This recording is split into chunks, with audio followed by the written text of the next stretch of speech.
মনে রাখবেন, যে মানুষ এটা ভাবে যে আমি ওকে দুঃখ দেব, ওকে কষ্ট দিতে চাই আমি, সেই মানুষই দুঃখ আর কষ্ট পেয়ে থাকে।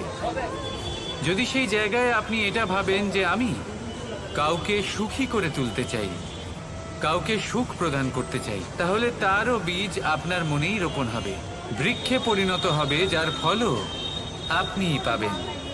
এখানে বিষয়টা হলো শুধু মানসিকতার চিন্তা, যা সত্য হয়ে আপনার সামনে আসে। তাহলে এই মানসিকতা শুভ করুন, সবার জন্য মঙ্গল কামনা করুন।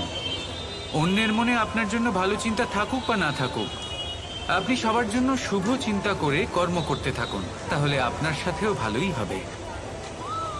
তাহলে আসুন আর আমার সাথে ভালোবেসে বলুন, রাধা রাধা।